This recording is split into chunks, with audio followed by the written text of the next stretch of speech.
que es denominado el Sistema de Gestión de Seguridad y Salud en el Trabajo.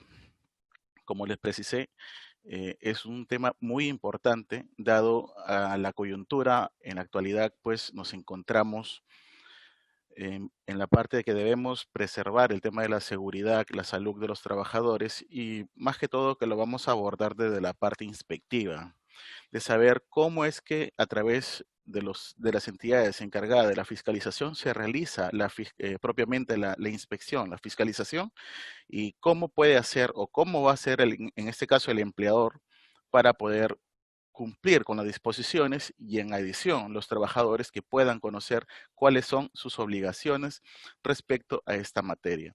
Entonces, para abordar esta presentación, en principio debemos revisar lo que son los accidentes de trabajo. Pero antes de ingresar a los accidentes de trabajo hay que recordar pues que nosotros debemos considerar la Ley de Seguridad y Salud en el Trabajo, que en este caso estamos hablando de la Ley 29783.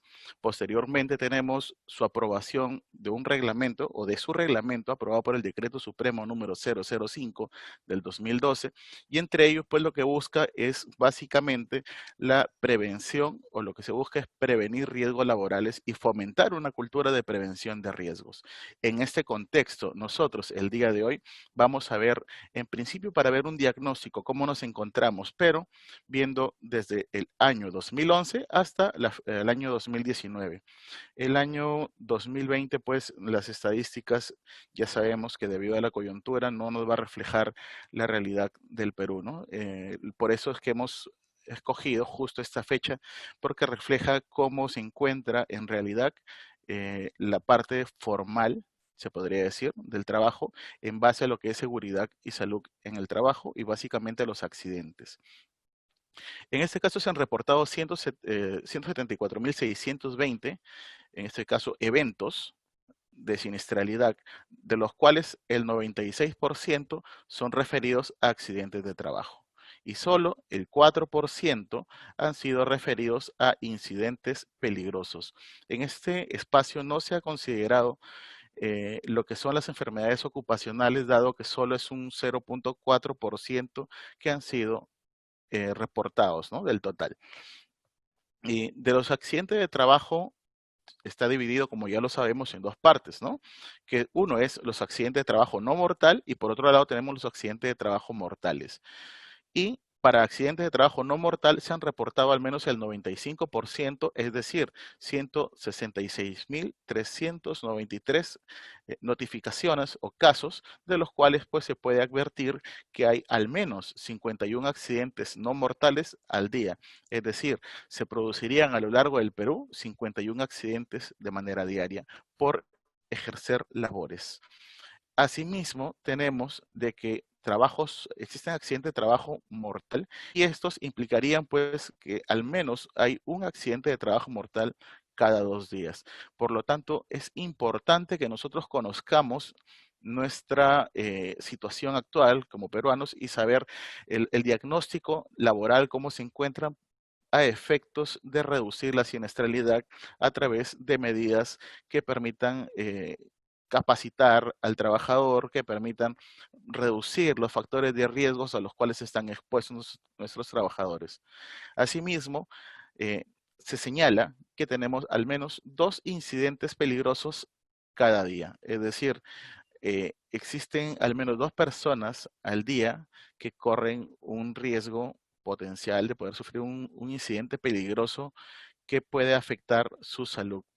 Ante ello, también continuamos con la ley 29783. Después de haber visto la siniestralidad, vemos pues de que la ley de seguridad y salud en el trabajo aplica no solo al sector privado, sino que también, aparte del régimen privado, aplica al régimen público, las Fuerzas Armadas y trabajadores por propia cuenta.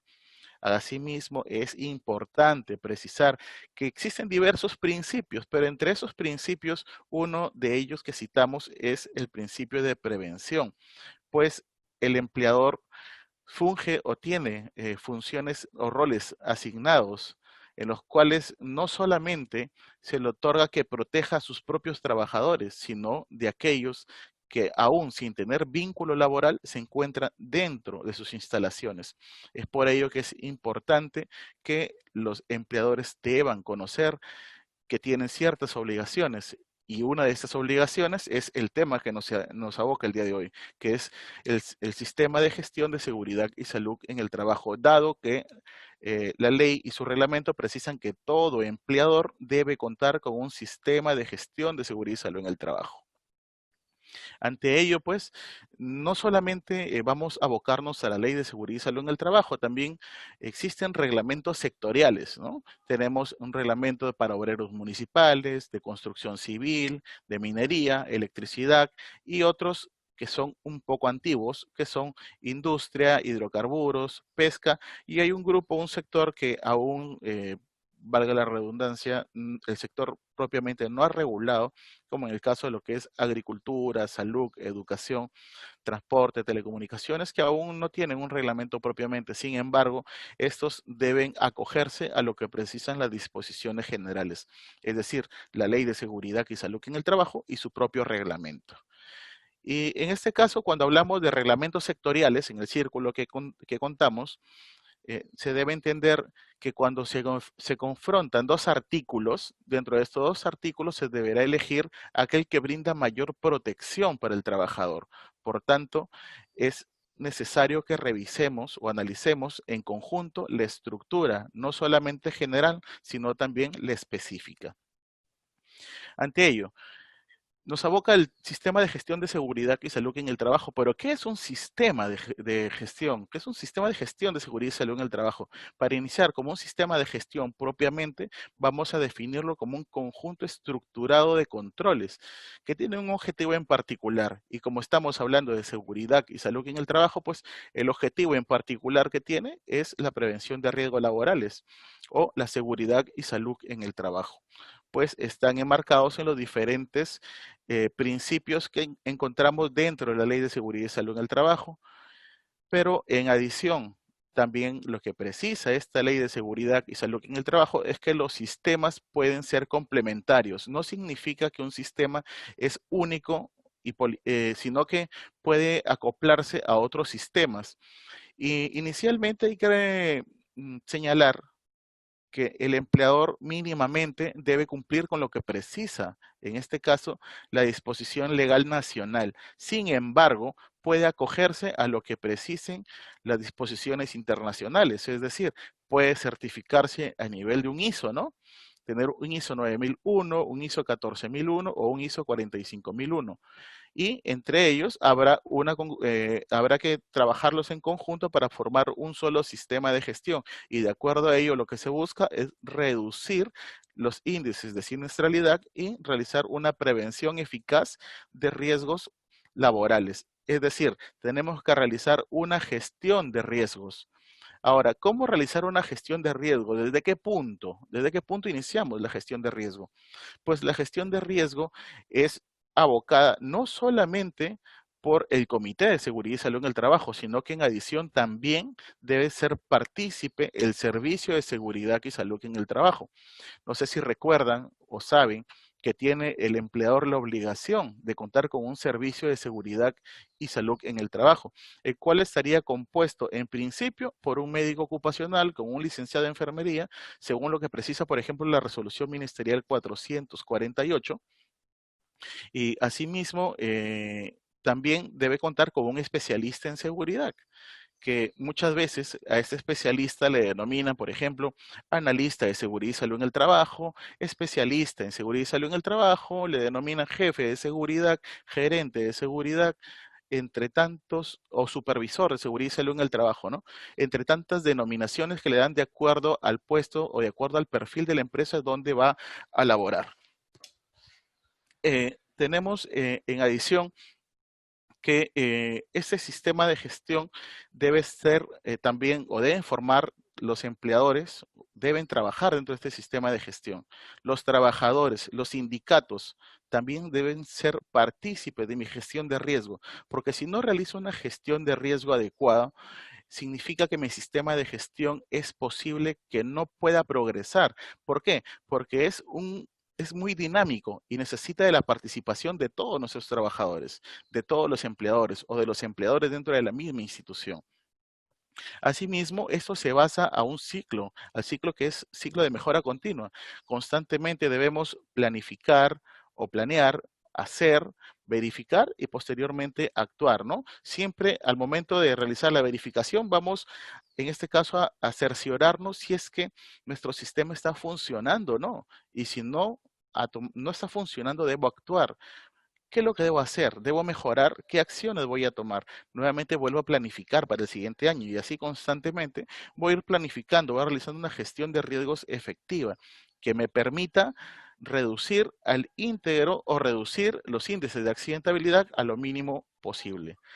Ante ello, un sistema de gestión corresponde a un instrumento, o es decir, es o proporciona un instrumento que se considera o permite la reducción de accidentes, brinda condiciones mínimas necesarias para el trabajador. ¿Por qué? Porque la seguridad y salud en el trabajo es un derecho fundamental para nuestros trabajadores, para todos los trabajadores.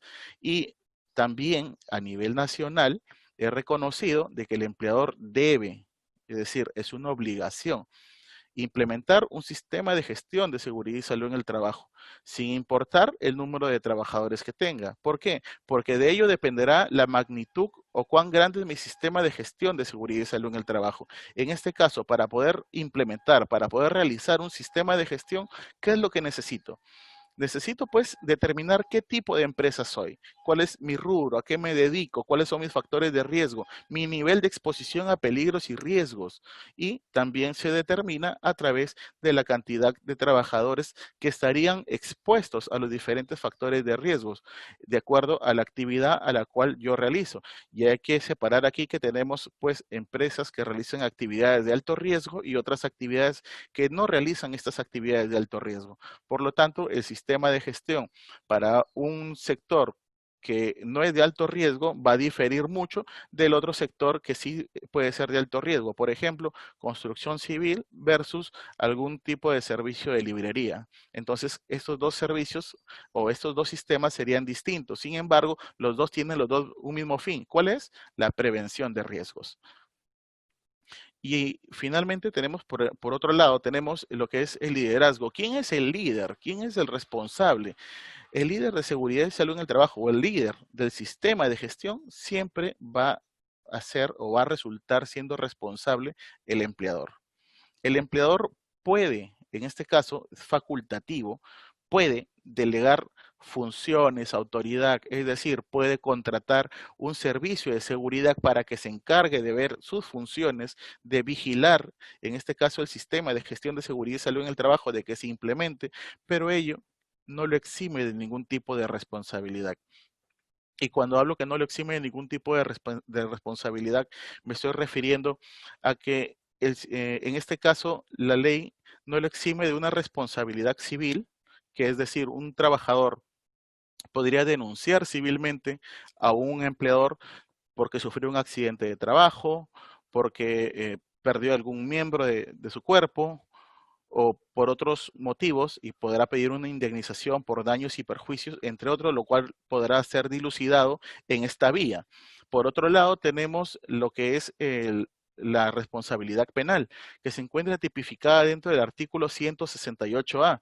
En este caso, lo que precisa esta disposición, pues que fue modificada hace poco, me parece que fue a finales del año pasado, donde precisa pues de que un empleador podría ir a la cárcel, no solamente el empleador, sino que también quienes resulten responsables dentro de este tipo penal, pueden ir a la cárcel de 2 a 4 o de 4 a 8 años. Bueno, la pena es una pena efectiva, pena privativa de la libertad. Es por ello que yo les preciso de que el empleador puede delegar su responsabilidad. Que hoy día me dice Darwin, tú eres responsable me va a decir, te delego mi facultad, mi función de que realices inspecciones, que te encargue del sistema de gestión de seguridad y salud en el trabajo, que veas el comité, que veas el seguimiento, que hagas inspecciones, entre otras cosas.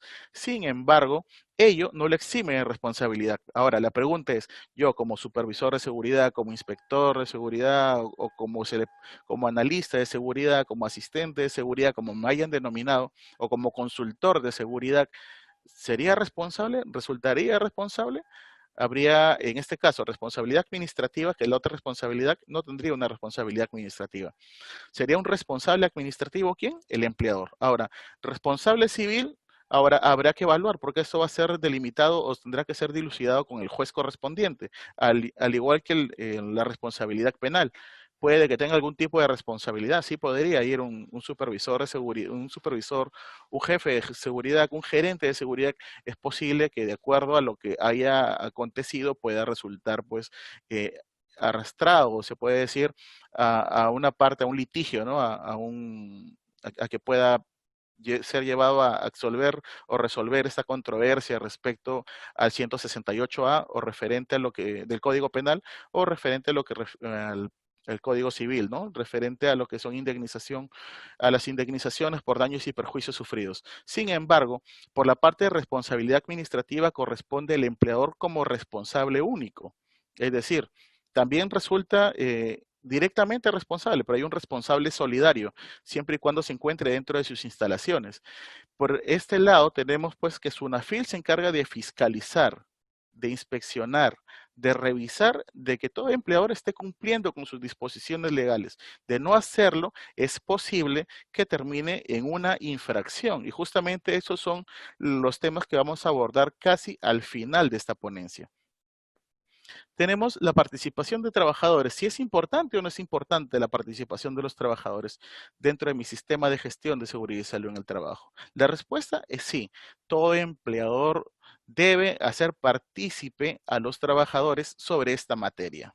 ¿Por qué? Porque los trabajadores tienen derecho a ser consultados, a ser capacitados. Y cuando hablo de capacitados, tenemos justamente un decreto legislativo que es el 1499 en su artículo 7, donde precisa que las capacitaciones pueden ser tanto presenciales y virtuales, de acuerdo a lo que precisa, porque hay ciertas excepciones. Y ante ello, les recuerdo pues de que el artículo 35 de la ley 29783 precisa que todo empleador tiene la obligación de brindar mínimo 4 capacitaciones al año. Y estas 4 capacitaciones al año antes de la pandemia eran de modo presencial y obligatorias. Hoy en día esto puede ser modificado de acuerdo a este decreto legislativo, pero aún así persisten capacitaciones presenciales guardando el distanciamiento social, utilizando mascarilla o los demás equipos de protección pertinentes. Hay que también abordar acá referente a lo que son consulta e información por parte de los trabajadores, que también deben ser consultados, por ejemplo, referente al IPER, consultados referente a los procedimientos de trabajo. También deben de participar en la convocatoria de elecciones del comité, convocatoria de elecciones del supervisor de seguridad y salud en el trabajo. Cuando hablamos del comité, es importante aquí tener un pequeño momento. Es que para tener un comité de seguridad y salud en el trabajo es toda empresa, todo empleador que tenga de 20 a más trabajadores deberá constituir un comité de seguridad y salud en el trabajo. No tenerlo es una infracción de tipo grave y por lo tanto puede ser sancionada.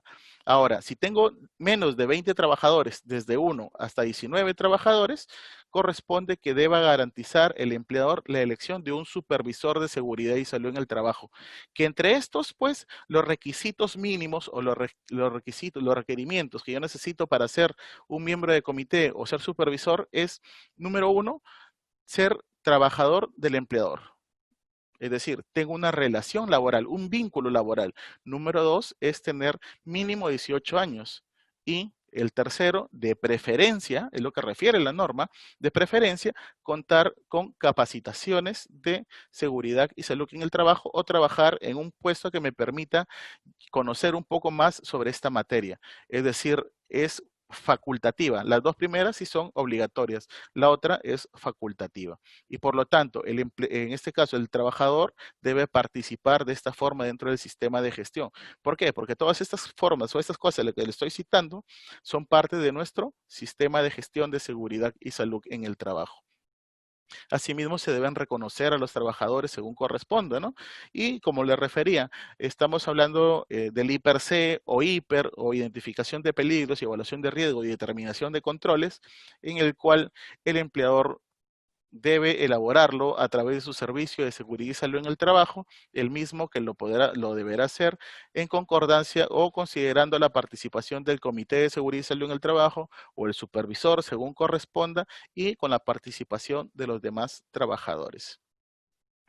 Y justamente lo que habíamos abordado, ¿no? Referente a lo que es el comité supervisor. Ya sabemos, ya lo precisamos, de que todo empleador con 20 a más trabajadores deberá elegir a un comité, el cual estará constituido por dos grupos, ¿no? Un grupo es, digamos que el comité es un grupo, un comité bipartito, que está partido, dos partes, y paritario, tienen igualdad.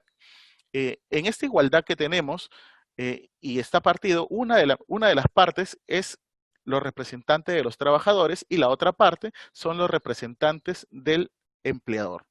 Quiere decir de que el empleador puede colocar, es decir, coloca su parte, pueden ser de 4 y máximo 12, los miembros en total, coloca sus dos personas, es decir, dos titulares y dos suplentes con un comité de 4 personas.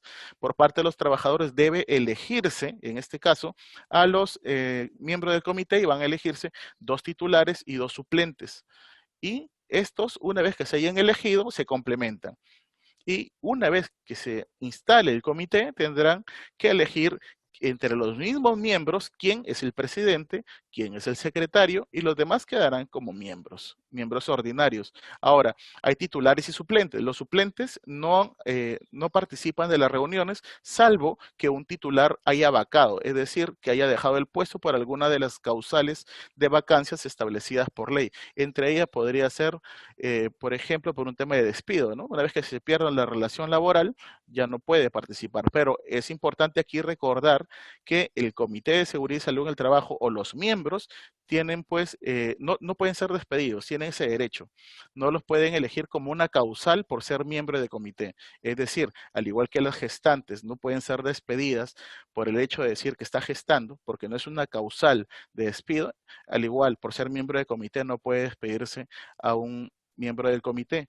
Y esto puede ser llevado a la vía judicial y van a exigirse en su debido momento la reposición, considerando que se están infringiendo las disposiciones establecidas por ley. Ahora, si vamos a hablar dentro de nuestro sistema de gestión de seguridad y salud en el trabajo, debemos revisar esta parte que es súper importante, ¿no? Tenemos tres grandes grupos. Uno es la identificación, que corresponde a lo que es el diagnóstico.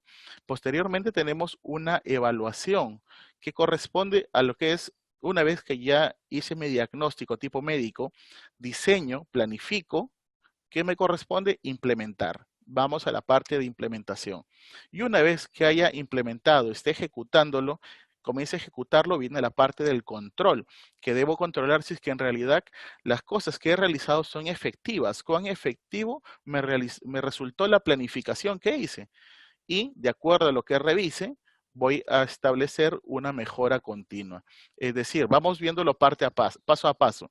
En la parte de identificación, tipo médico, vamos al médico y el médico para poder saber qué cosa tenemos nos va a precisar o nos va a indicar, nos va a ocultar, ¿no? Vamos a ver qué cosa es una prueba de sangre, nos va a pedir para poder determinar cómo nos encontramos. Acá lo que corresponde es un diagnóstico, es decir, hacemos una línea base. ¿Cómo nos encontramos? ¿Cómo están las condiciones de seguridad? ¿Tenemos un hiper? No, no lo tenemos. Entonces, se ha considerado, se ha identificado los diferentes factores de riesgo, factores químicos, biológicos, físicos, disergonómicos, psicosociales. Una vez que se ha identificado, entonces comenzamos a ver la parte del diseño, que es inicialmente establecer cuáles son las políticas, o cuál es la política y objetivos de seguridad y salud en el trabajo. ¿A qué me comprometo como empleador? Luego viene el diseño. ¿Cómo voy a diseñar mi sistema de gestión? ¿Por qué? Porque es necesario saber hasta dónde puedo o qué es lo que voy a hacer. ¿Cómo voy a diseñar mi plan? ¿Cómo voy a hacer mi sistema de gestión? Aplicar o tener los registros, los distintos registros que son 8 en este caso, de acuerdo a lo que precisa el artículo 33 del Decreto Supremo número 005-2012. Son 8 registros, los cuales debo implementarlos con el contenido mínimo obligatorio que señala la resolución ministerial número 050 del año 2013. Adicionalmente, dentro de nuestro diseño, debemos considerar la implementación del comité o del supervisor de seguridad y salud en el trabajo. Ahora, con esta parte identificada y comenzamos a trabajar y identificamos nuestra necesidad, corresponde que vayamos a la implementación. Todo lo que hemos planificado debemos implementarlo. Así que vamos a tener nuestro registro, vamos a tener nuestro comité, vamos a aplicar, si tengo de 20 a más trabajadores, contar con un reglamento interno de seguridad y salud en el trabajo. Ver el desempeño del comité, brindarle distintivos al comité, analizar cómo se encuentra el servicio de seguridad y salud en el trabajo, ver cuáles son los indicadores de impacto, básicamente para poder minimizar los diferentes accidentes de trabajo que pueden estar ocurriendo, identificar cuáles son las fallas que se han venido avisorando, ver el control de los accidentes de trabajo, verificar en este caso las enfermedades profesionales, mejorar de manera, se puede decir, continua los diferentes procesos, estableciendo posiblemente nuestros controles de barreras duras o barreras blandas según correspondan, ¿no? Ahora, luego de esto, una vez que ya implementé todo mi accionar, ¿qué corresponde? Corresponde realizar una revisión, es decir, vamos a un proceso de mejora continua. Si bien es cierto, a través del decreto legislativo 1499, hoy por hoy se ha suspendido la obligatoriedad de presentar documentos, de realizar las auditorías externas por por un auditor registrado en el Ministerio de Trabajo o en una dirección regional de trabajo. Si bien es cierto, hoy están suspendidas, una vez que se levante esa emergencia sanitaria volverán a ser obligatorias. Por el momento se encuentran suspendidas, pero sin perjuicio de ello, debo ser diligente. ¿Por qué? Porque tengo responsabilidad aún para con mis trabajadores y debo mejorar continuamente los diferentes riesgos a los cuales me encuentro abocado o a los cuales tengo frente mío. Ahora, ¿dónde radica el éxito de mi sistema de gestión de seguridad y salud en el trabajo? Eh, la respuesta es simple, la tenemos en la pantalla. ¿Qué nos dice? El éxito va a radicar ¿en dónde? En función al compromiso. Cuán comprometidos se encuentre la alta dirección, cuán comprometidos se encuentren los trabajadores y si tienen organizaciones sindicales, cuán comprometidas se encuentran las organizaciones sindicales para que el sistema de gestión empuje hacia un solo lado. Si estamos comprometidos, vamos a utilizar adecuadamente nuestros controles. Por ejemplo, ya sabemos que existe una jerarquía de controles para poder reducir, para poder minimizar los efectos de un determinado peligro. En principio de acuerdo a la jerarquía de controles, debo eliminar mi factor de riesgo, ¿no? No lo puedo eliminar, debo sustituirlo. Si a pesar de haberlo sustituido, aún persiste este factor de riesgo, debo aplicar un control de ingeniería. Después de aplicar un control de ingeniería y aún persiste, debo aplicar un control administrativo. Después del control administrativo y persiste, debo brindar un equipo de protección personal como última ratio. Es decir, el equipo de protección es lo último que debemos entregarle a un trabajador. No significa que no le entreguemos, sino que debemos darle, pero primero debemos hacer una jerarquía de los controles para poder reducir los factores de riesgo. Posteriormente, que estos equipos puedan ser utilizados. Y aquí donde viene el tema del compromiso. Por ejemplo, me ha ocurrido en ciertas oportunidades que cuando se va a realizar una inspección laboral o una fiscalización, hay personas que en una obra de construcción civil, por ejemplo, se encuentra sin los cascos, pese a encontrarse trabajando en espacios donde objetos pueden caer sobre su cabeza, ¿no? O está en un almacén y dentro del almacén no utilizan sus equipos de protección. Entre otras cosas que pueden ser evidenciadas dentro de los trabajadores, ¿no? Por ejemplo, estoy jalando parihuelas y posiblemente no tengo mis guantes. Hay objetos que pueden caer sobre mis pies y no los uso. o me los entregaron y los guardo.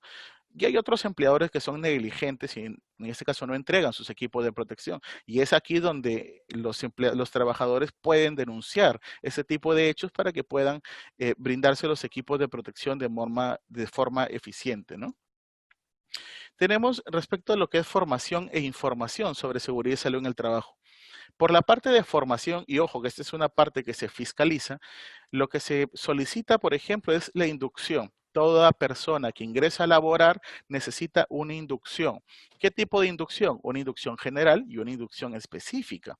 La inducción general está referida, por ejemplo, qué tipo de empresa eres, cuáles son los factores de riesgo a nivel macro, entre otras cosas que pueda precisarle al trabajador. Ahora, la específica va a ser en su puesto de trabajo, en el puesto en el cual va a desarrollar labores, que ahí deberá recibir una inducción de forma específica para poder reducir, en este caso, los factores de riesgos que desde la perspectiva del mismo, ¿no? Y en adición, que el servicio de seguridad pueda cumplir su función o su obligación. Luego tenemos la capacitación, que es un instrumento importante. A través de la capacitación, lo que hacemos es prevenir o reducir los factores de riesgo desde la propia gestión del propio individuo, del propio trabajador. Luego tenemos el entrenamiento, por ejemplo, cómo maniobrar estocas, cómo maniobrar algún vehículo. Y también los simulacros. Si bien es cierto, hoy en día hay una restricción debido al distanciamiento social, debido a la coyuntura, es posible que estas capacitaciones puedan ser virtuales. Los entrenamientos habrá que buscar la forma idónea para que no haya una aglomeración, en este caso, de trabajadores, ¿no? Y los simulacros, en este caso, preferentemente habría que evitar los simulacros que permitan o que vayan a aglomerar a los trabajadores. Luego tenemos la información. Aquí en la información, pues todo trabajador debe tener una copia, sea digital o sea física, del reglamento interno de seguridad y salud en el trabajo, de la hoja de recomendaciones de seguridad y salud en el trabajo que va anexada en su contrato o en su defecto es entregado una hojita adicional por parte del empleador y debe el trabajador firmarlo. También dentro de esta información tenemos el plan para la prevención del COVID, que también en este caso, este debe ser alcanzado dentro del plazo de 24 horas después de haber sido aprobado. Es decir, el empleador tiene estas obligaciones y por lo tanto debe informar a sus trabajadores para que pueda evitar, en este caso, el contagio o para que pueda permanecerse plenamente informado nuestro trabajador. ¿Qué otras responsabilidades tiene el empleador? Pues el empleador lo que debe hacer es entregar, como le refería, una copia del reglamento interno de seguridad y salud en el trabajo. Y aquí me detengo un poquito. ¿El reglamento interno de seguridad y salud en el trabajo es obligatorio para todos? La respuesta es no. ¿Por qué? Porque es obligatorio siempre que el empleador tenga de 20 a más trabajadores. Si el empleador tiene de 20 más trabajadores, entonces sí es obligatorio. Pero si tiene menos de 20 trabajadores, ¿es obligatorio? La respuesta es no. Es facultativo en esa parte. Pero, ¿qué pasa si me están auditando, si me están homologando y me exigen? Entonces, como le dije que era facultativo, usted puede implementarlo. Luego tenemos la obligación de que el empleador brinde mínimamente 4 capacitaciones. Pueden ser físicas o pueden ser virtuales, es decir, presenciales o virtuales. Tiene que adjuntarse, como lo referí con antelación, adjuntar al contrato de trabajo la descripción de las recomendaciones en materia de seguridad y salud en el trabajo, brindar facilidades económicas, elaborar su mapa de riesgo, no solamente que lo elaboren, sino que puedan ser los trabajadores capacitados sobre ello, ¿no? Y también que deba elaborar y poner a conocimiento de los trabajadores el plan para la vigilancia y prevención y control del COVID en el trabajo. Por tanto, es necesario no solamente que se vea dada la coyuntura que se vea solamente COVID, COVID y COVID, sino que también existen otros factores de riesgo que deben ser abordados dentro de nuestro sistema de gestión para poder tener una gestión eficiente, una gestión de riesgo adecuada. Estos son los principales documentos del sistema de gestión y entre ellos tenemos pues la política y objetivo de seguridad y salud en el trabajo. Les precisé ya respecto al reglamento interno. Y tenemos también el IPER, la identificación de peligros y evaluación de riesgo y determinación de controles, o IPER-C, el mapa de riesgo, que propiamente es un boceto donde se demuestran las infraestructuras, es un mapa tal como lo dice, y en el cual hay que colocarse algunos iconos de color azul que les va a precisar qué tipo de equipos debo utilizar en estas zonas. En adición, otros iconos de color amarillo que van a precisar qué tipos de riesgos son los que voy a encontrar acá. Ahora, tenemos también la parte de planificación y programa. Y aquí a veces surge la interrogante. ¿Es igual la planificación de la actividad preventiva versus el plan anual? Y aquí la respuesta es sí, ¿no? Sino que la parte planificativa refiere a todos los planes inmersos dentro de un sistema de gestión de seguridad y salud en el trabajo versus el programa. En el programa se establece la calendarización, es decir, cada cuándo tengo que colocar, por ejemplo, brindar mis capacitaciones, cuándo voy a realizar las inspecciones, cuándo voy a realizar los monitoreos de agentes físicos, químicos, biológicos, disergonómicos. Asimismo, también debe precisarse o debe tener el empleador, ¿qué cosa?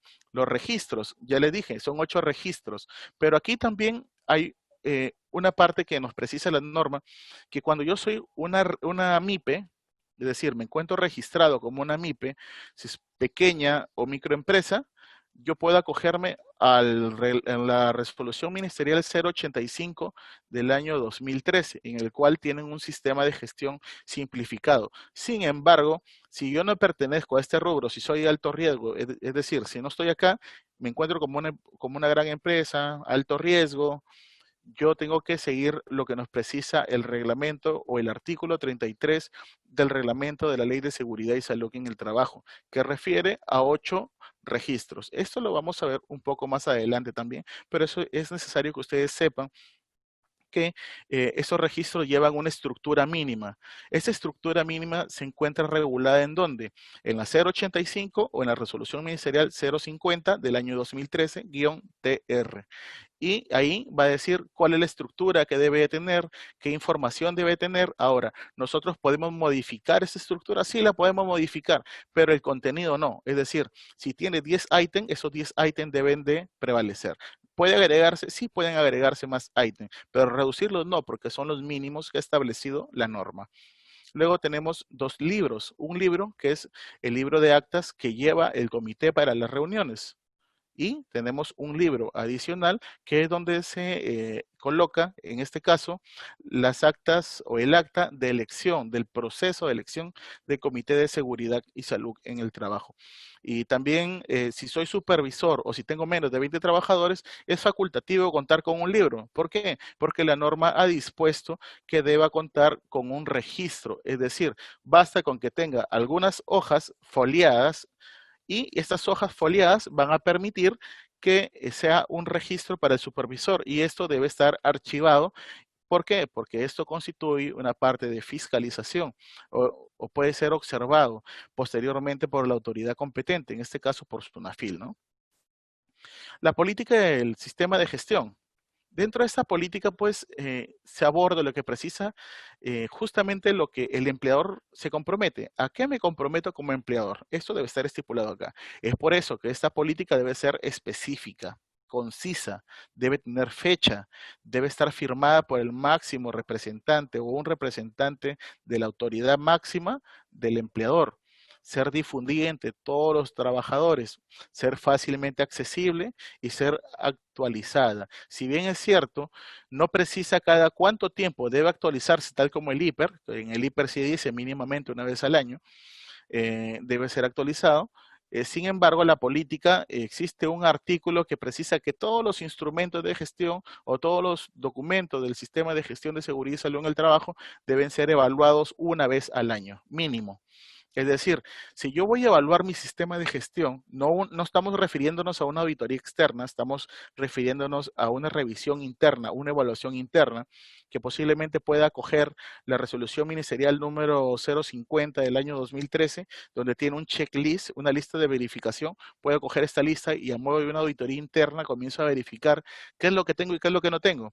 Y de acuerdo a lo que no tengo, debo actualizar todo ello, debo mejorarlo. Es decir, si la política tengo y no reúne las condiciones mínimas, deberé, ¿qué cosa? Actualizarlo. ¿Por qué?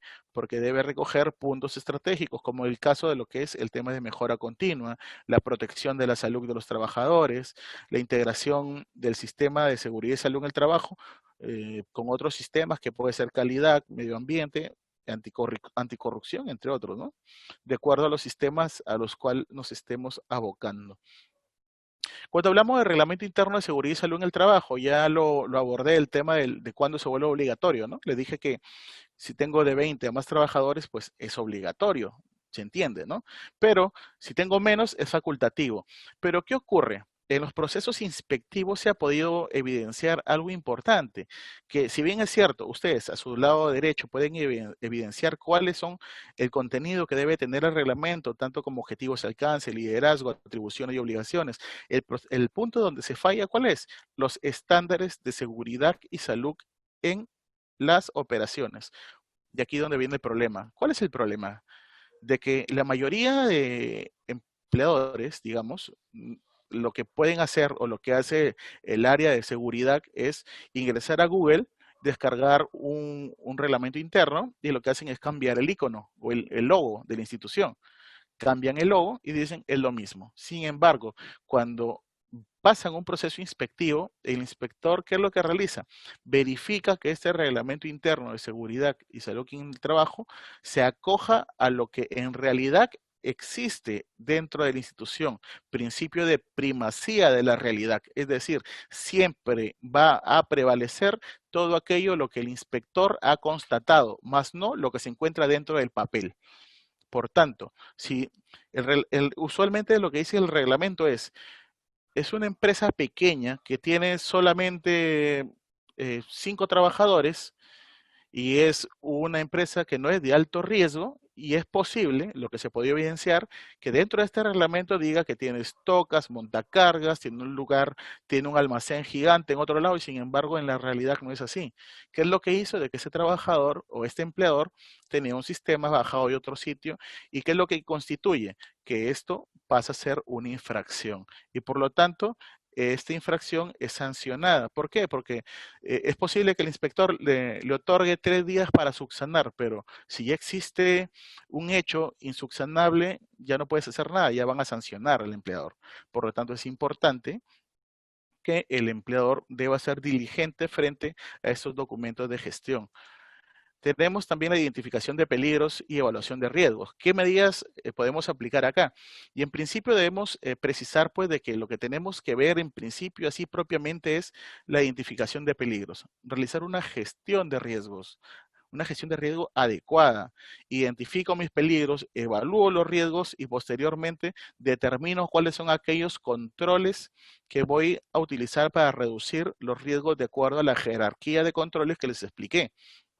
Ahora, y aquí también como es un documento fiscalizable, ocurre pues de que nosotros a veces dentro del hiper o hiper C llenamos este documento, colocamos nuestros peligros, nuestros riesgos, lo ponderamos, aplicamos controles y dentro de los controles decimos, el trabajador que es almacenero va a recibir 5 capacitaciones, va a recibir tales equipos de protección, va a recibir tantos entrenamientos y cuando va la fiscalización o la inspección, ¿qué es lo que ocurre? ¿Qué es lo que evidencia? Que en realidad solamente era una simple hoja, un papel no se había implementado.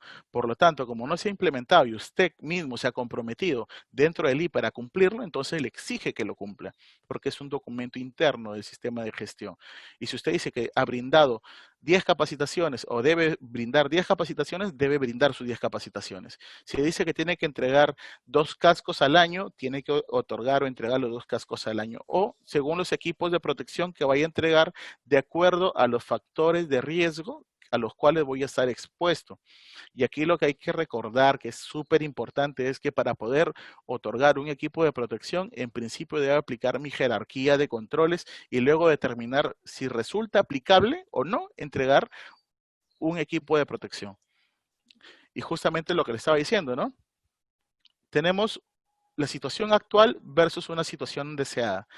La situación real, ¿qué es lo que hacen? En principio, un empleador no elimina los riesgos, los factores de riesgo, no los sustituye, poco o medianamente aplican controles de ingeniería. Luego, más hacen documentos, se llenan de documentos, se llenan de papeles y como base principal, bien ingresa el trabajador, le brindan los equipos de protección. Es decir, el día de hoy está ingresando un trabajador, un operario de limpieza, y lo primero que hacen es otorgarle los equipos de protección. No lo capacitan, primero, le entregan los equipos de protección y le dicen a trabajar. No lo capacitan en el manejo de herramientas, en el manejo de equipos. No sustituyen los controles, no utilizan o no aplican los controles de ingeniería. Sin embargo, es evidente que las barreras duras son principalmente que se pueda eliminar el factor de riesgo, que se deba sustituir y aplicar controles de ingeniería. Ahora, ello no significa que el trabajador va a resultar ileso. ¿Por qué? Porque siempre existe la probabilidad de que ocurra un hecho, ¿no? El riesgo, siempre está el riesgo. Por lo tanto, las barreras blandas van a permitir reducir o acortar un poco más esta brecha. Es por eso que dentro de los controles administrativos tenemos la señalética, las capacitaciones, tenemos, por ejemplo, algún tipo de orientaciones que puedan brindarse a los trabajadores. Y finalmente, los equipos de protección, que es como última ratio lo que se le debe otorgar. Y muy bien, eso es lo que, y de acuerdo al gráfico que ustedes pueden evidenciar al lado derecho, ¿no? Siempre el equipo de protección va a ser, a pesar de tener todos mis equipos de protección, siempre puedo salir lesionado. ¿Por qué? Porque a pesar de tener un casco, un arnés puesto, tener lentes, tener guantes, tener mascarilla, tener calzado punta de acero o dieléctrico, eh, todos mis equipos de protección, aún así, si tengo un desorden en los costados, si dentro de una obra de construcción tengo las tablas con clavos, estructuras que pueden caerse, ese trabajador se resbala, cae y puede caer sobre una ruma con maderas con clavo o entre otras, o puede caerse a un abismo, ¿no? Si es que existe una zanja sin señaléticas. Es por eso que es importante que primero deban aplicarse la jerarquía de forma adecuada. Esos son los registros de los cuales les he estado conversando desde hace un momento, ¿no? Hace un rato. Los principales registros, los 8 son los que se encuentran en orden de prelación hasta auditorías, que son registros de accidente de trabajo, exámenes médicos ocupacionales, y por cierto, existe una pequeña suspensión de ciertos de los exámenes preocupacionales, ¿no? Para las empresas de alto riesgo. Ellos lo pueden encontrar en el artículo 6 del decreto legislativo 1499. Las estadísticas de lo que son los seguridad y salud en el trabajo, los monitoreos de agentes físicos, químicos, biológicos, disergonómicos, estos no se encuentran suspendidos, por si acaso, siempre la gestión de riesgo debe prevalecer. Y tenemos también la inducción, las capacitaciones, simulacros, entrenamiento y las auditorías, que por el momento las auditorías realizadas por un auditor externo acreditado en el MINTRA sí se encuentran suspendidas por ese decreto legislativo que le he reiterado, ¿no? Luego tenemos pues otros tipos de empresas, que es para el régimen de pequeña empresa y para microempresa, que en este caso la microempresa sí tendría 5 registros, que es un sistema simplificado, y para la microempresa serían tres formatos, pero aquí hay que recordar pues de que corresponde, sin perjuicio de tener el número de trabajadores o contar con un sistema simplificado, siempre el trabajador, o mejor dicho, el empleador, resulta responsable en las 3 formas que le dije, ¿no? Civil, penal y administrativo. Por lo tanto, debe aplicar una gestión adecuada de los riesgos. Luego tenemos lo que respecta al plan de vigilancia. Para el plan de vigilancia, pues lo que se ha dispuesto es que todo empleador, toda persona jurídica eh, deba implementar de acuerdo a la estructura de la resolución ministerial 448, anexo 5, es resolución ministerial 448-MINSA-2020-MINSA. Aquí precisa dentro de su anexo 5 cuál es la estructura que debe tener el plan. Adicionalmente, para aquellos empleadores que tienen hasta 5 trabajadores, pueden acogerse a un formato simplificado que se encuentra en el anexo 6 de la referida resolución ministerial. Asimismo, debe contener, por ejemplo, este plan el número de trabajadores, el nivel de riesgo al cual están expuestos mis trabajadores, la periodicidad para la aplicación de pruebas de descarte, y ahora valga la aclaración aquí, que las pruebas serológicas o moleculares van a ser aplicables en este caso para para los trabajadores que se encuentren en un riesgo de exposición alto o muy alto. Para medio o bajo es facultativo. Sin embargo, existen lineamientos sectoriales, como en el caso de lo que es restaurantes, que dice que a partir desde el medio, alto y muy alto deben pasar sus evaluaciones médicas. Y en este caso tenemos las pruebas serológicas o pruebas rápidas y las pruebas moleculares, ¿no? Cuando hablábamos de una prueba rápida, tiene dos indicadores. Uno de los indicadores es el IgG y el otro es el IgM. Cuando hablamos del IgM y sale positivo, en los dos casos puede salir positivo o negativo. Si el IgM me sale positivo, significa que en la actualidad que estoy contaminando, que tengo el virus actualmente y estoy contaminando constantemente. Si el IgM sale negativo y el IgG sale positivo, significa que en algún momento de mi vida he tenido el COVID-19 y hoy ya no lo tengo y es posible que ya no esté contaminando. Sin embargo, si ha sido determinado por una prueba serológica, es de acuerdo a lo que precisa la resolución ministerial 448, ¿qué es lo que corresponde? Que deba pasar 7 días en un aislamiento social y posterior a ello pueda regresar a laborar. Si ha sido detectado con una prueba molecular, 14 días tengo que irme a un aislamiento y después de ello, sin prueba, corresponde que me pueda reincorporar a trabajar. Sin embargo, si presento síntomas, voy a irme 14 días a un aislamiento y después de los 14 días podría regresar a trabajar, pero valga la aclaración, aquí es súper importante aclararlo, tengo que estar mínimo 3 días como asintomático para poder regresar a trabajar, pero ya también dependerá de la evaluación del médico o el licenciado en enfermería según corresponda, ¿no? Y aquellos trabajadores que están hospitalizados, pues del médico tratante va a determinar el tiempo de cuándo va a reincorporarse. Y aquí es importante, si estos días configuran como un descanso médico, no significa que este descanso médico que le entrega a usted deba ser descontado, ¿no? Sino que tiene que remunerarle igual. Los registros deben ser llevados o pueden ser llevados a través de un medio digital o medio físico. Las dos formas son válidas en un proceso inspectivo, pueden llevarse de las dos formas. Sin embargo, como le decía, es importante que los registros lleven el contenido mínimo obligatorio. Adicionalmente, pueden utilizarse de forma digital o darse inclusive las elecciones del comité de forma virtual, pero siempre y cuando no se vulneren los derechos de los trabajadores, es decir, que no haya direccionamiento de las elecciones, que no pueda registrar adicionalmente o decir, Juan recibió los equipos de protección, cuando en realidad no se le entregó ningún equipo de protección y eso va a poder evidenciado. Recuerden que bajo el principio de primacía de la realidad, lo que va a primar no es lo que diga tu papel, sino lo que haya el inspector constatado. Y pues el inspector está facultado para realizar inspecciones presenciales o inspecciones de forma virtual. Las dos formas están abiertas para el inspector de trabajo puede ejercer una fiscalización oportuna, una fiscalización adecuada. Y aquí pues que estamos hablando de parte de fiscalización, tenemos pues que puede ser la orden generada por una decisión interna, a solicitud de parte, por una denuncia, pero una vez que esté la solicitud o la denuncia, aquí no tenemos plazos establecidos, la norma no ha señalado plazos. Una vez que se evalúa, pasan a una orden, pueden ser orden concreta o una orden genérica. Concreta es cuando se determina a quién es el sujeto inspeccionado o inspeccionar. En la orden genérica, por ejemplo, digo, vamos a inspeccionar a obras de construcción civil en el RIMAC, en San Juan del Lurigancho, o de repente en Puno, y de acuerdo a ello, vamos a brindarle una orden genérica. Ahora, una vez que se genera la orden, se asigna el inspector o inspectores.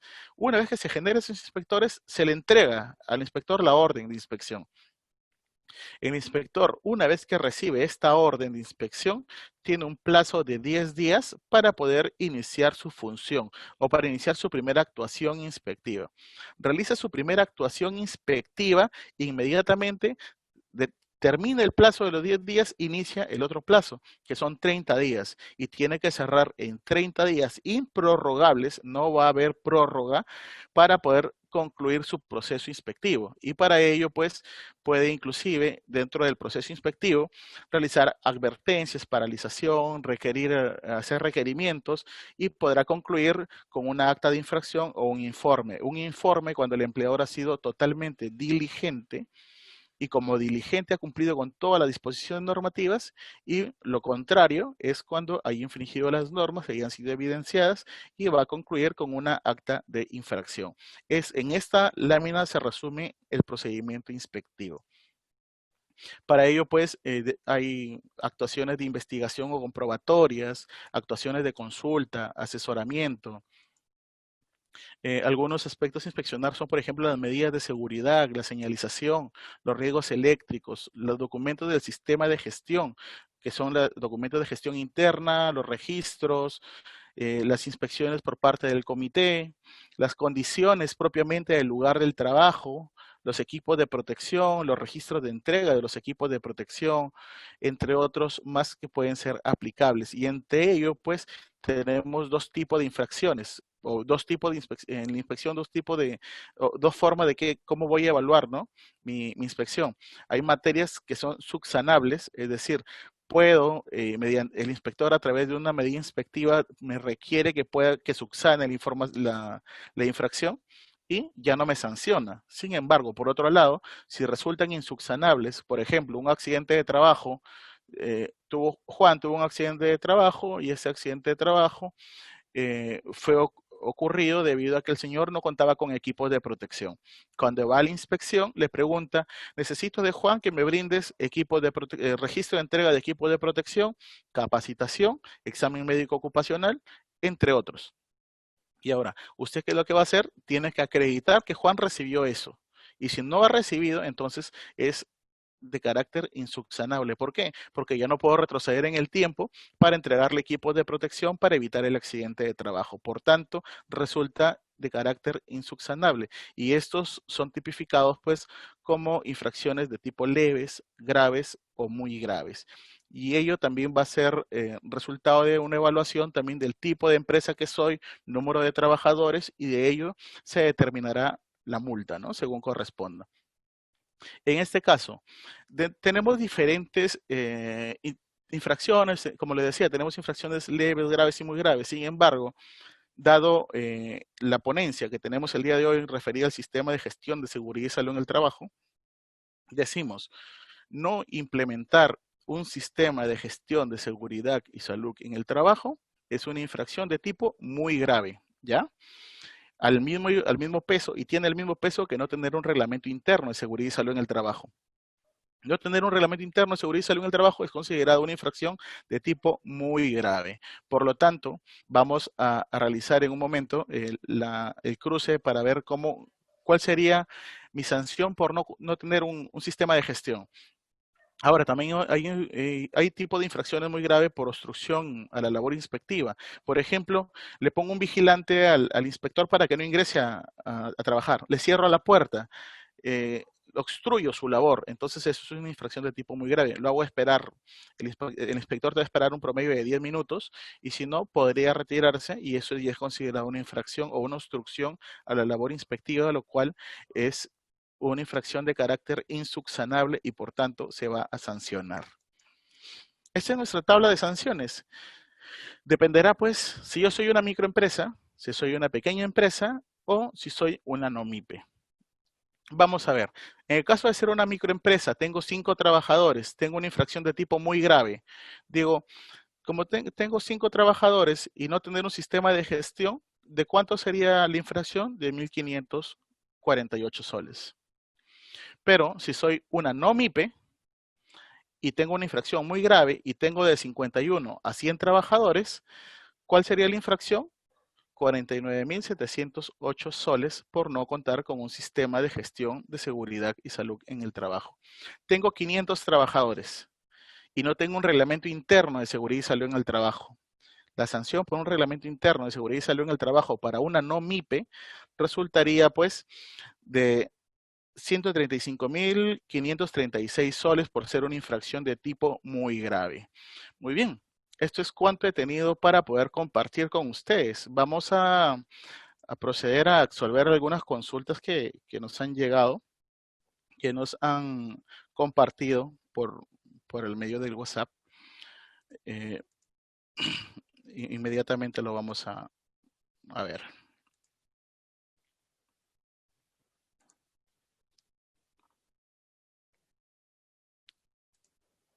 Tenemos, ok, tenemos, dice,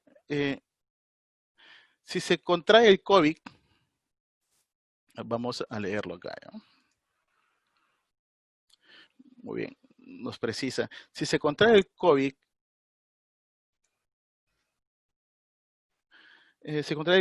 si es que se está trabajando, se puede considerar enfermedad ocupacional. Aquí les preciso algo, les recuerdo algo. Hace no más de 2 meses aproximadamente, se emitió, el Congreso emitió una disposición normativa, una ley, la cual precisaba pues que el COVID resulta siendo una enfermedad profesional, pero para los profesionales de la salud, es decir, los que se dedican a la salud. Si yo no me dedico, no soy un profesional de la salud y no realizo labores en un centro hospitalario, entonces no resultaría para mí una enfermedad profesional, sino sería catalogada como una enfermedad común, ¿no? Todavía no ha sido regulada para poder considerarlo como una enfermedad profesional u ocupacional.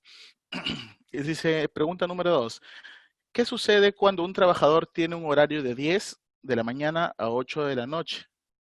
Y ahora por el tema de la pandemia y el trabajo remoto, el jefe del trabajador le indica que no hay horario de trabajo y le hacen trabajar de lunes a sábado. ¿Cómo debe actuar el trabajador? En principio lo que se debe hacer en este caso es determinar cuál es la jornada de trabajo y por el poder de dirección puede adecuarse previa coordinación al horario. Sin embargo, si existe un claro abuso de autoridad o se está incumpliendo con la jornada, se está trabajando más del horario pactado, más de las 48 horas semanales, es posible que se le debe exigir en principio el pago de las horas efectivas. En adición puede denunciarse en este caso al empleador, ¿no? Para que pueda parar, puede que sea un trato hostil, se le puede enviar un documento para que cese el trato hostil, entre otras formas que dependerá de cada caso en particular, ¿no? Dice, buenas tardes, ¿cuánto es la cantidad mínima de horas que una capacitación sea considerada como tal frente a una inspección? Y ello no posee un mínimo. A ver, en las disposiciones normativas no se ha delimitado un número máximo de horas, salvo disposiciones sectoriales, ¿no? Como el caso de minería. El caso de minería sí ha precisado, las capacitaciones deben tener 8 horas, eh, creo que, a ver, refiere 4 días a la semana, deben ser de 8 horas cada una. 4 capacitaciones, 8 horas para que ingresen a trabajar. Pero dependerá de cada sector. En este caso, a manera general, no existe un número mínimo de horas para ser considerado como tal, como capacitación. Dice, ¿cómo podría realizar un plan de prevención de riesgos laborales y medidas de protección personal, promoción del empleo considerando la coyuntura actual, debido a que las disposiciones emitidas por la Emergencia Sanitaria Nacional mediante el decreto 8 de los trabajadores, para los trabajadores de municipalidad? En este caso, eh, más que cómo realizar el plan, está en seguir pues los lineamientos básicos que nos precisa la ley 29783, y si estamos hablando de municipalidad, de obreros municipales, también tenemos un reglamento para obreros municipales, en los cuales debe recogerse, pues, tanto en fase remota o en fase presencial, aquellos factores de riesgo que o deben considerarse para que pueda realizarse una gestión de riesgo de forma efectiva, ¿no? Que permita reducir, minimizar los diferentes factores de riesgo. Pero ello ya será, pues, de acuerdo o será realizado a través del servicio de seguridad y salud en el trabajo. Quiere decir que un profesional con el expertise, con el conocimiento, capacitado, entrenado para ello, deberá realizar este plan. Luego tenemos en el sector público quien regula y sanciona el cumplimiento del Comité de Seguridad y Salud en el Trabajo. En caso de instituciones superior público, no existe un comité en un 90%. Sí, a ver, vamos a delimitar en este caso las competencias, ¿no? SUNAFIL resulta competente siempre que el trabajador pertenezca al régimen de la actividad privada. Es decir, si el trabajador está en el sector público y es y pertenece al régimen de la actividad privada, es decir, tiene un contrato 728 bajo este decreto legislativo, SUNAFIL puede realizar la inspección pertinente. Caso contrario, corresponderá a servir como ente responsable del sector público para el caso de CAS, para 276 y demás posiciones. Consulta, dice.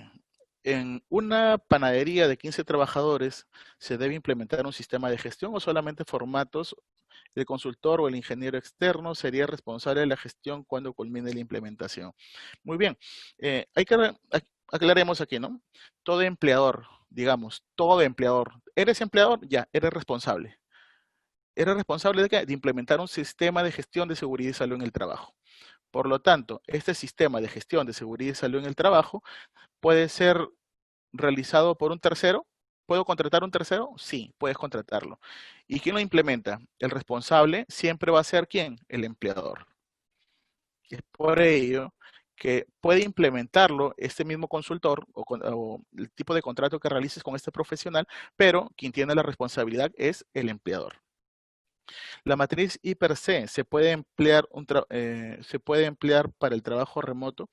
En este caso justo salió un decreto supremo, recuerdo que fue el 080 me parece, donde precisa que los accidentes que ocurran dentro de casa por ejercer las labores en trabajo remoto son considerados accidentes de trabajo.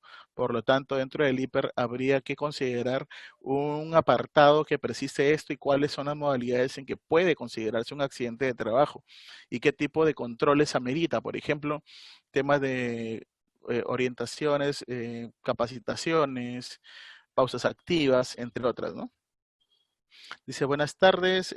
Para las empresas hasta con 19 trabajadores se tiene que hacer un IPRC o algún otro método simplificado. No, en este caso todo empleador debe realizar un IPER. Es una obligación. El no contar con un IPER es una infracción de tipo grave y por tanto, de acuerdo a la tabla que le he presentado, puede ser sancionado si es que no cuenta con su IPER. Por lo tanto, sí, es totalmente aplicable. Dice, el empleador debe asumir algunos costos del teletrabajo. Esto se debe registrar en una agenda. Bueno, no hemos hablado sobre el teletrabajo, no sé a qué tipo a qué tipo de costos se estará refiriendo. Sería oportuno de que si se encuentra un activo que pueda precisar su consulta. Los servicios de salud ocupacional de las empresas deben tener registros. En este caso, corresponde pues tener un registro en este caso, pero ese servicio de seguridad o ese servicio de salud ocupacional debe estar registrado dentro del Ministerio de Salud. Sin embargo, el empleador es el responsable de contar con este servicio.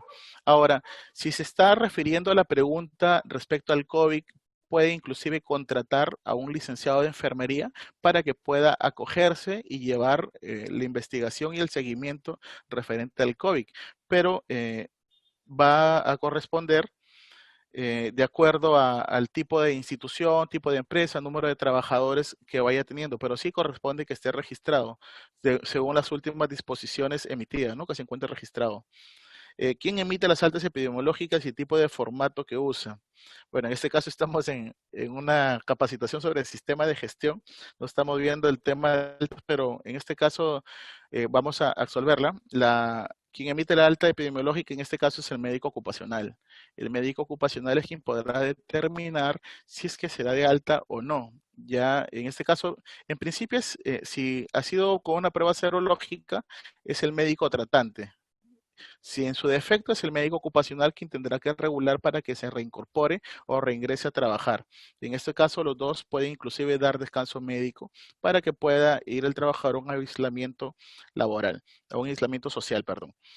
La normativa indica que si la prueba serológica sale positiva, se debe aislar una semana, pero no indica el tipo de anticuerpo. Es claro, en este caso, la normativa precisa justamente que la prueba serológica, si ocurre una prueba serológica, debe irse a un aislamiento de 7 días.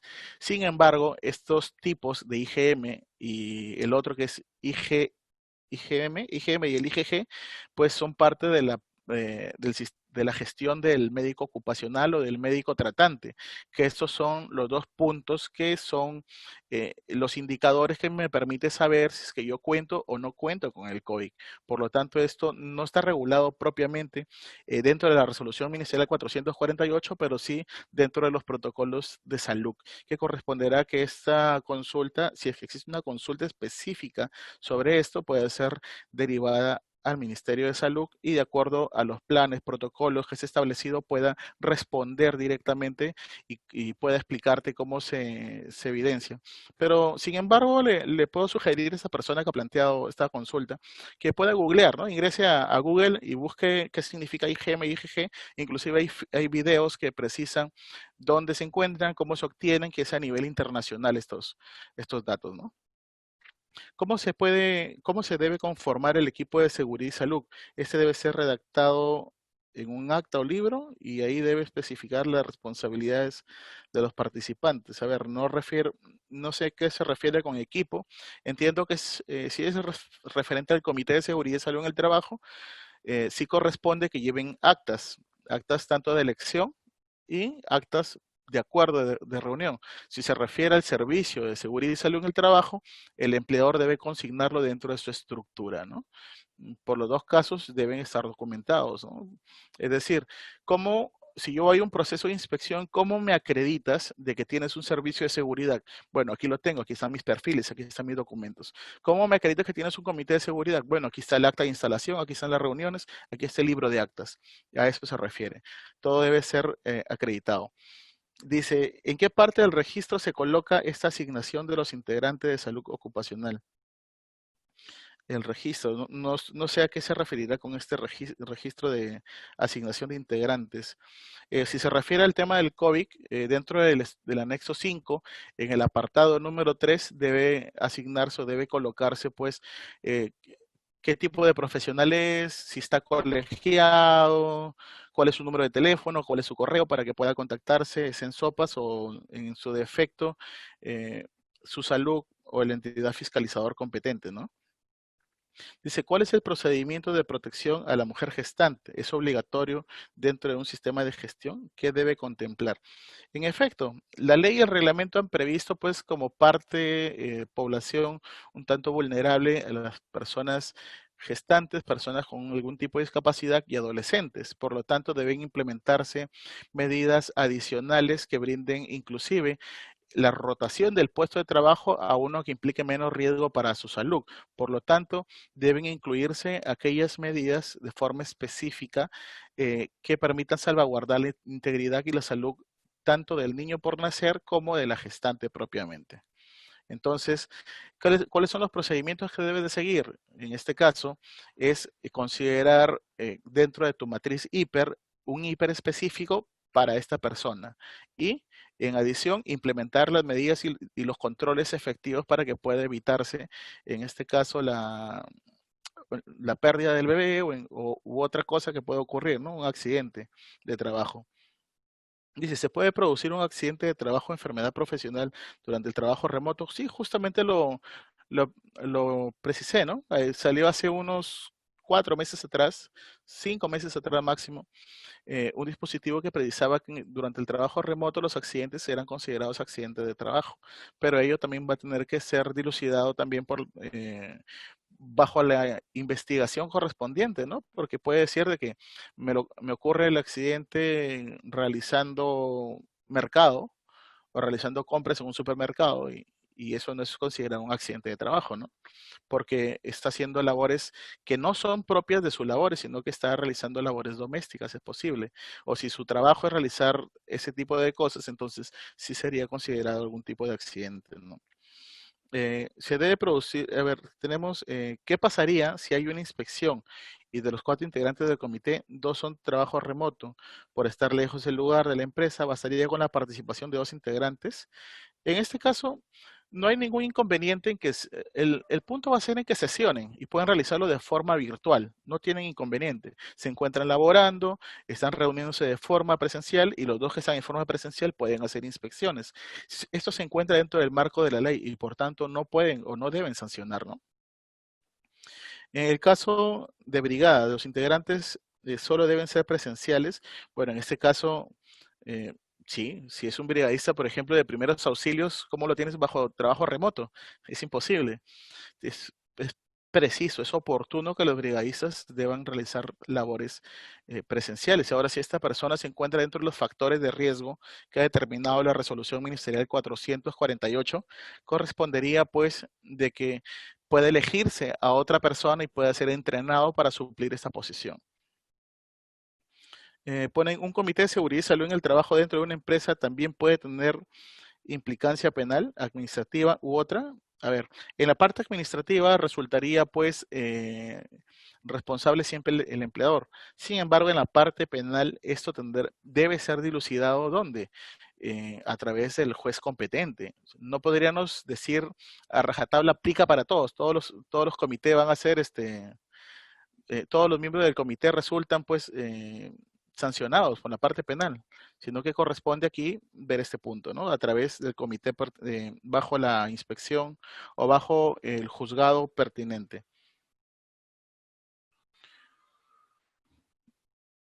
Bueno, seguimos con las consultas. Tenemos muchas preguntas. Vamos acá. Dice, ¿cómo puedo hacer en el punto del comité si mi empresa brinda servicios de mantenimiento y contamos con 12 personas contratadas de forma permanente y el resto de contratación que se realiza son modalidad intermitente según la necesidad de servicio? En este caso, solo superan los 10. El tema es si yo tengo una empresa que por necesidad de mercado realiza las contrataciones, corresponderá pues en este caso que deba contar con un supervisor de seguridad. Pero si en algún momento dentro del mes voy a pasar a los 20 trabajadores, pues corresponderá que estos miembros, estos trabajadores, este empleador deba contar con un comité de seguridad. No importa que tenga menos de los 20 trabajadores. ¿Por qué? Porque ¿qué ocurre si en un proceso inspectivo yo contrato por necesidad de mercado a 21 personas o 20 personas y llega un proceso de fiscalización? ¿Qué le podemos decir? Recién el día de hoy he contratado a las personas. No, en este caso ya corresponde contar con un comité de seguridad y ahí tendrá que ser diligente el empleador, ¿no? Dice, en el decreto legislativo 1499 indica que solo debe ser presencial en el momento de contratación o cuando se produzca cambio en sus funciones. Muy bien, está refiriéndose a las capacitaciones. En este caso lo que precisa es justo lo que señala, ¿no? Deben ser las capacitaciones de modo presencial solamente cuando hay una nueva contratación o en su defecto cuando exista un cambio de funciones o una nueva asignación de funciones. Luego tenemos otra consulta, más que todo era una afirmación. Si la empresa del rubro de construcción formó su comité, bueno, aquí corresponde su comités. En la etapa inicial, es decir, 8 personas máximo, entiendo que debería ser un supervisor. Por el tema del COVID, es válido que se haya formado el comité aún teniendo esa cantidad de personal. En este caso, la norma, si tiene 8 trabajadores y puede conformarse el comité, puede hacerlo sin ningún inconveniente. Lo que sí no puede ir por debajo de lo que precisa la norma. Es decir, ¿puede el empleador ir más allá de lo que dispone la ley? Sí, lo puede hacer, pero no ir por debajo. Es decir, mínimamente corresponde un supervisor, pero también podría constituir un comité con 8, con 10, con 15 personas que tengan trabajando dentro de su institución, ¿no? Luego nos ponen una consulta. En el caso de resarcimiento civil o penal, ¿es responsable administrativo el empleador o el responsable legal de la empresa? En este caso, pues, corresponde ser dilucidado con el juez competente, ¿no? En este caso, hay que ver que en la parte administrativa sí se podrá interponer la sanción al empleador propiamente, pero ante una responsabilidad civil o penal, es el juez quien determina quién es el responsable y como responsable deberá ser sancionado bajo lo que puede establecerlo. En caso de un accidente fatal en una obra de construcción, tiene responsabilidad civil o penal el ingeniero residente. En este caso, corresponde ver cómo ocurrió el caso, qué pasó, si fue, inclusive hay un apartado dentro del artículo 168A del Código Penal donde se exime, en este caso, cuando el empleador ha sido diligente y ha sido por una negligencia del trabajador. Sería oportuno ver el caso en particular. O sea, no podemos pronunciarnos por unas vías civiles o penales, dada que no son nuestras funciones, sino que eso debe ser dilucidado en este campo justamente, ¿no? Mediante un juez. ¿Cuántos miembros del comité conforman cuando son 101 trabajadores? Bien, aquí en este caso lo que precisa es de que por acuerdo de las partes mínimo son 4 miembros del comité, 4 titulares, pero hasta un máximo de 12. Pero ¿qué ocurre cuando no hay acuerdo? Más de 100 trabajadores tengo que incluir 2 personas. Es decir, si tengo 101 trabajadores, corresponderá un comité de 6 miembros, porque no existe acuerdo entre las partes. Y es decir, 3 miembros titulares por parte del empleador y 3 miembros titulares por parte de los trabajadores, y en adición los suplentes según corresponda. Debido a la pandemia, muchos trabajadores fueron a suspensión. ¿Qué sucede si los titulares están en suspensión o no queda un suplente? En este caso, la norma no ha previsto nada.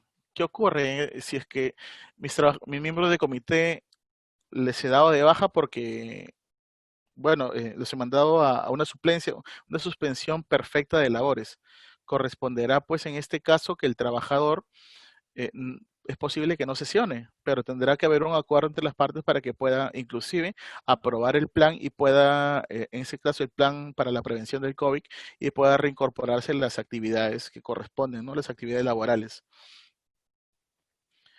Tenemos otras preguntas. Dice, buenas tardes, si la empresa suspendió labores, reinicia sus labores o la actividad, ¿debe tener permiso del Mintra? Bueno, respecto a la suspensión perfecta de labores, sí corresponde un permiso del Mintra, Ministerio de Trabajo, y son previa fiscalización y evaluación de SUNAFIL. Previo podrá ser evidenciado dentro de las áreas competentes, ¿no? Y que es cierto que no estamos dentro de esa ponencia.